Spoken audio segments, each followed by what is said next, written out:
Hi, how's it going? My name is Alex Evans, and today I'm going to be doing my persuasive speech based on gaming, the mindset of gaming, how it affects everyone, and most importantly, why these political figures that do talk about gaming being a negative thing, why most of them are incorrect and have been for multiple years now. Now, today I'd like to start with going over just simply the mindset of it. I'm sure, as everyone's aware, I'm sure everyone's seen it at least once in their life where they go, they're coming home from school or they're coming home from work, and they turn on the news, and you just see that one little news segment about how this one new video game is too violent or this one game is too realistic or whatever. And it happens all too often. But the problem with it is that most of these political figures, they don't really see, they don't really get it. They don't really have any conclusive evidence to back up their statements, their claims, um, and which in the end doesn't really look good for them.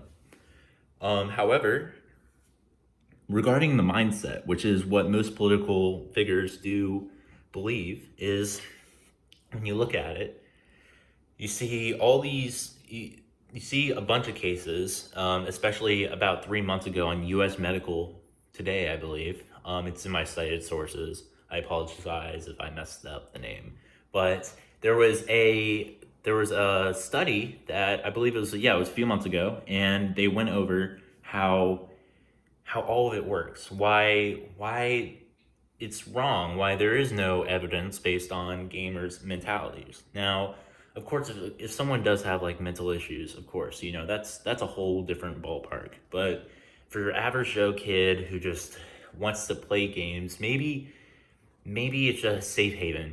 Maybe it's the only way of maybe it's a therapy for people.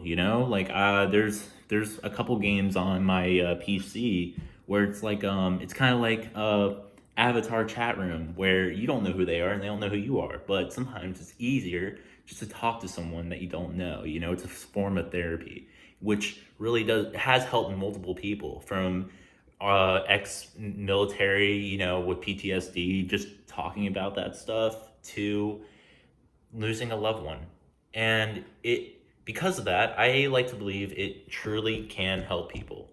I've seen it happen. It's a miracle, and when you look at all these other people that, especially politicians, not saying all of them, because there are some that do play video games. There are some that, may be a little older, but there was one politician on Capitol Hill who was playing video games in 1980, playing Pac-Man in college. He was doing his thing. And if you look at him now, he just bought his own Switch, and he thought you wouldn't like it, but it's like a nostalgic thing. It brings back magic in your childhood, or it brings back something. And that truly is the most wonderful thing about gaming as a whole. Now, regarding these politicians, as I said, there's one in particular that I would like to about today, and that is the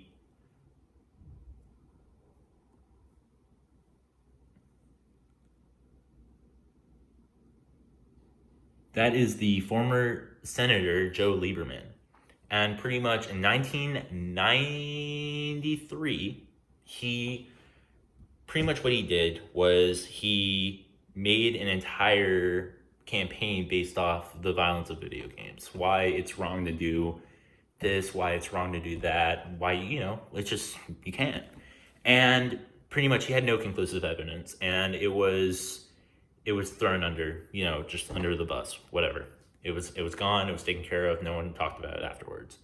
And afterwards, you started to understand that these people that were fighting against it, they never really even played. They never even knew how it worked. And as time did go on, I believe Joe Lieberman, as a matter of fact, which I think is so funny, but he decided that I'll give video games a try. So he tried to play a couple, and he actually thoroughly enjoyed it. There's a couple of news articles and interviews based on it out there. Now, regarding others others don't believe the same stuff. There are people that, you can always change someone's mind. And I think that's what's really important when it comes down to a persuasive speech, to just being in America. You have the freedom of speech. You can say what you want, you can do how you want to do it. And I think that's a beautiful thing. Now, at the same time, we have to talk about how we can solve these problems, what we can do better, how we can do it.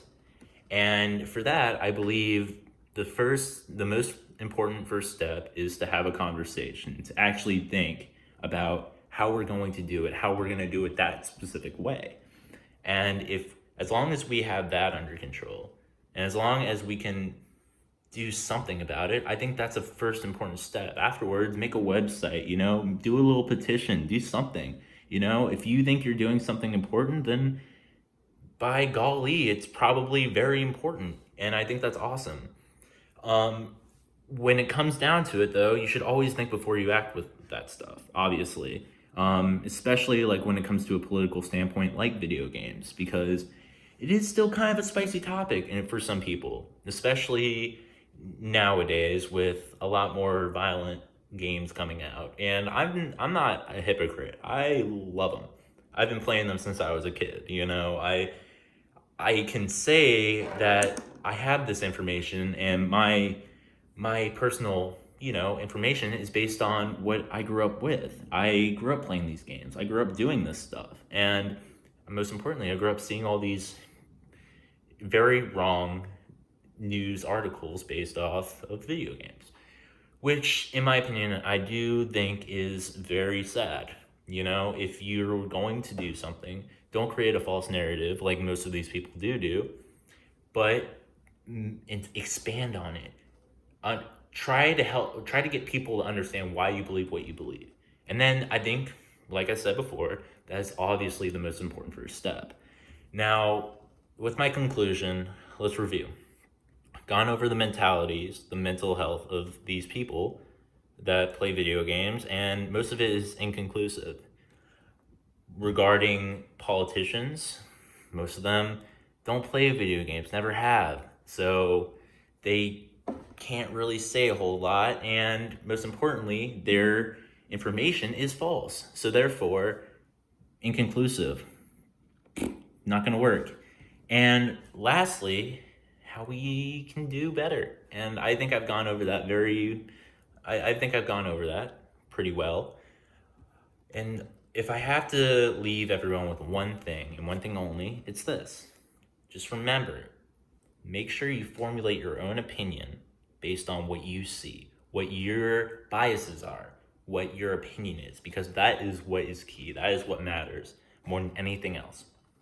Thank you for your time, and have a lovely rest of your day. Thank you.